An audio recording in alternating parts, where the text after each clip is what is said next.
Welcome to the studio. Something big just happened in 3D printing, and it's raising a question that a lot of us never thought we'd ask.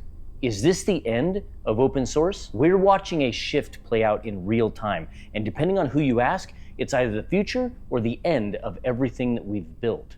But before we jump to conclusions, let's rewind the clock, because to understand how we got here and why this topic hits so many people differently, we need to remember where this all started. For years as an industry, we built our own machines. We sourced materials, printed parts, soldered boards, flashed firmware, tuned settings, and shared everything that we learned. That was the heartbeat of the open source 3D printing world. Community projects like Boron, kits from Prusa, mods for Ender 3s. It wasn't just about printing, it was about building your way in. But not everyone wanted that. And over time, the expectations started to shift. There was a time when open source 3D printers were the only way forward. Now, one closed source machine is rewriting the rules, and it's not slowing down.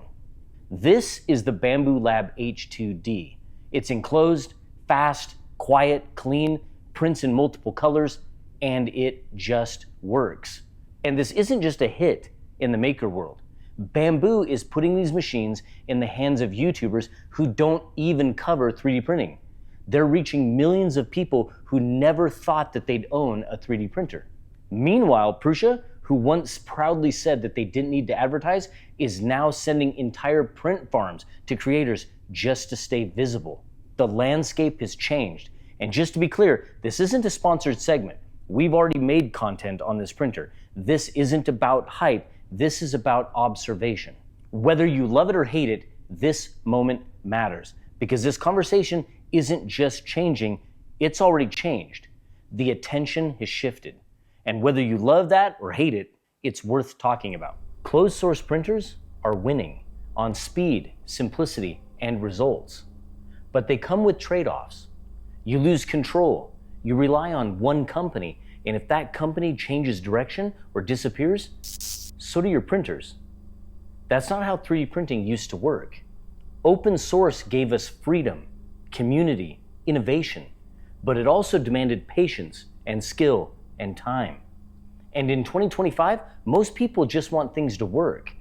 The new generation of users isn't tuning belts by frequency.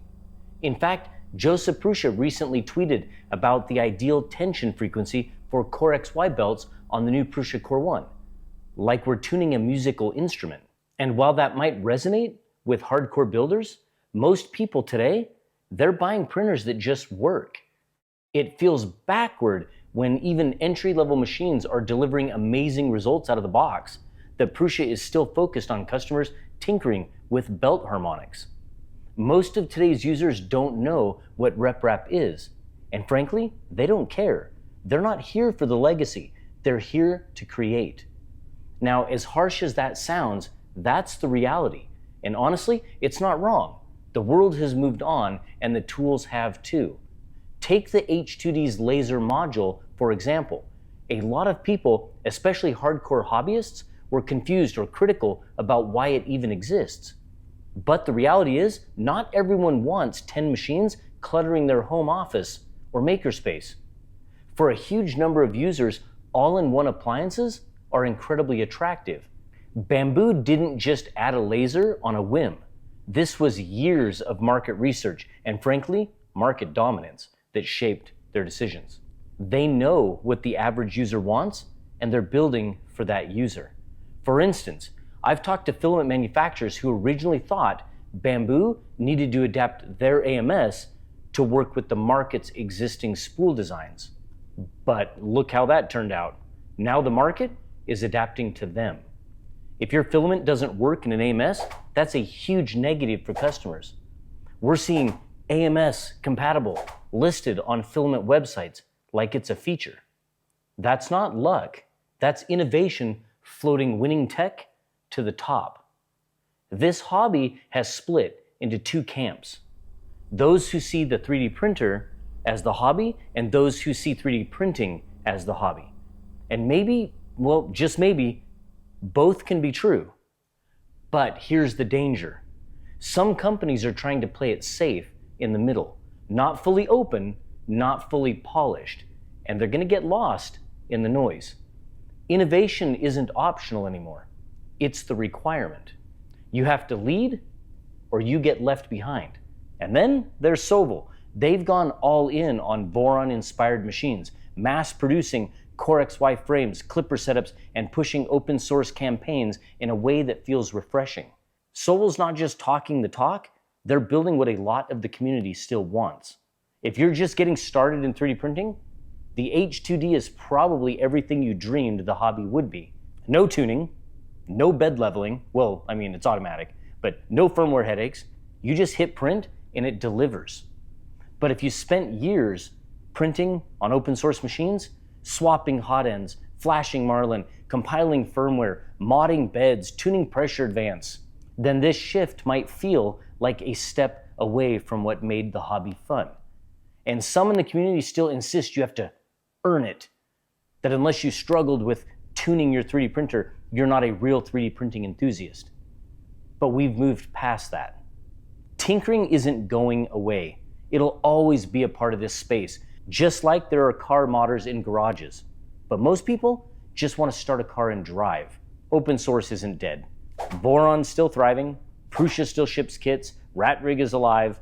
Even now, when a closed machine is dominating the spotlight, it's standing on top of years of community-built knowledge.